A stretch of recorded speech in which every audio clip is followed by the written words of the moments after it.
Before we get started, if you enjoy real-life stories about betrayal and emotional twists, make sure to hit that subscribe button and share your thoughts in the comments below. I'd love to hear what you think. It all started with a text that felt ordinary. I was sitting on the couch after work, scrolling through my phone when I saw it. "I'm staying at my parents' tonight. Don't wait up." It was from my wife, Jenna. At first, I shrugged it off. Maybe she needed some space, I thought, but something in the way she phrased it. It was clipped, almost evasive, made a small knot tighten in my stomach. Earlier that week, I had noticed little things. She'd missed calls from me, blamed work chaos for being out of reach.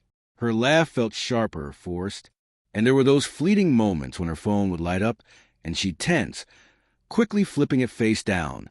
I tried to tell myself I was imagining things.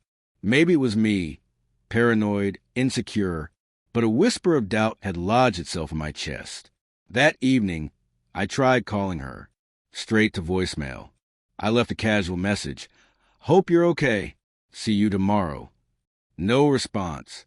Hours passed, and my worry grew heavier, colder. I started replaying memories. Her soft smile over morning coffee, the way she'd brush her hair behind her ear. Suddenly, everything felt like it was hiding something. Around midnight, I couldn't sleep. Something urged me to call her parents. Maybe it was silly, maybe intrusive, but I needed reassurance.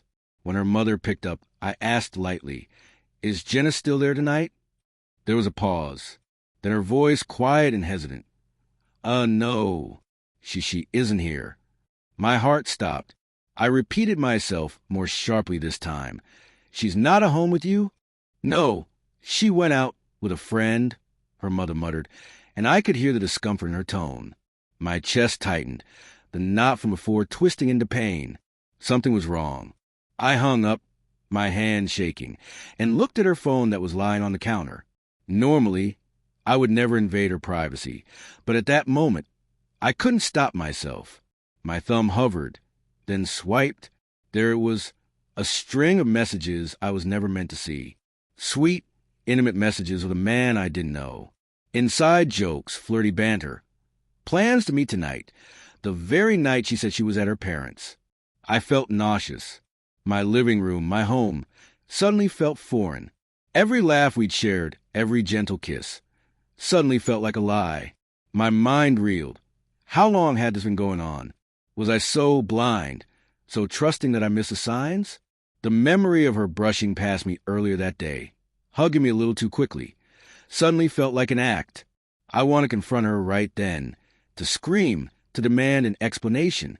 But instead, I sat in silence, letting the betrayal sink in. I poured a glass of water, the cool liquid shaking in my hand, and thought about us, how she used to lean on me when life got heavy, how we promised each other honesty above all. All of it seemed poison now.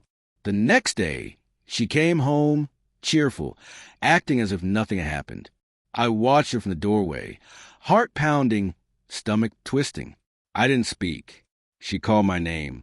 I waited. She asked what was wrong. I took a deep breath. "I know where you were last night," I said quietly, my voice steady despite the storm inside. Her face fell, confusion turning to guilt, then fear. She opened her mouth to lie, then hesitated. I could see her wrestling with words, excuses, the weight of what she had done pressing down on her. Finally, she whispered, I didn't want to hurt you. It just happened." I felt a strange mix of anger and sorrow. I loved her, but the foundation of trust we'd built was shattered. And yet, as I looked at her, truly looked, I realized that staying would only prolong the pain. I had to reclaim myself, my dignity. "I can't do this anymore," I said, voice breaking. "I can't keep pretending. I need to heal." She nodded silently, tears glistening in her eyes. There were no dramatic shouts, no slamming doors, just the quiet recognition that we were done. Walking away, I felt the sting of loss, but also a spark of freedom. I remembered who I was before this betrayal, who I still wanted to be. The heartbreak would linger, but so would the lessons. Never ignore the whispers of doubt. Never settle for less than honesty. Never forget your own worth. I still think about her sometimes, about what we had, about the life we imagined, but I've learned that love, when intertwined with deception, isn't love. It's a lesson. And sometimes, the hardest lesson is also the one that saves you. If you've ever experienced betrayal or have a story like this, share in the comments below. I read every single one.